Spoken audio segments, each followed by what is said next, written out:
Et puis la problématique de la qualité d'eau produite par la SEEG au centre des échanges de la séance de travail qui a réuni les experts du ministère de l'Énergie et le directeur général de la SEEG. Le compte rendu de Vribrian Aseko et Michel John Boudéon.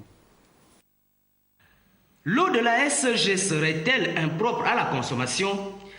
C'est bien l'interrogation qui est posée ici par le ministère de l'Énergie et des Ressources hydrauliques par la voix de son responsable, au directeur général de la SEG, dont Jean-Paul Camus. Tout d'abord, pour replacer donc l'ensemble dans son contexte. Donc aujourd'hui, donc on est en train d'améliorer l'approvisionnement en eau de Libreville, et pour ça, donc on a besoin à la fois de plus de moyens de production, ce qu'on a inauguré en particulier la semaine dernière avec l'usine Ntoum Simgabon, donc les résurgences de Simgabon, et on a besoin d'une capacité de transit un peu plus importante.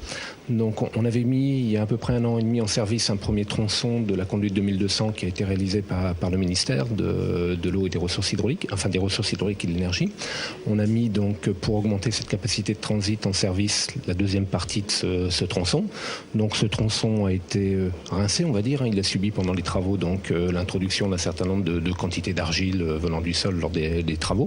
On a rincé donc ce tronçon pendant une quinzaine de jours avec un débit qui était de l'ordre de 500 mètres cubes. Et on a augmenté, donc, qui enlevait déjà une grosse partie des particules. Et puis on a augmenté donc, ce débit de façon à ce que le tuyau soit complètement opérationnel.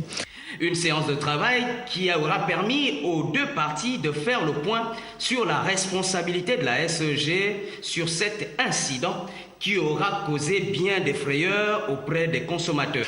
On a annoncé d'ailleurs avec un communiqué de presse qu'on aurait de l'eau qui serait trouble pendant la période du 14 au 17. Donc cette période est en train de se terminer. Je rappelle qu'il n'y a pas de problème par rapport aux normes OMS sur la couleur de l'eau. Donc ce n'est pas un critère de l'OMS.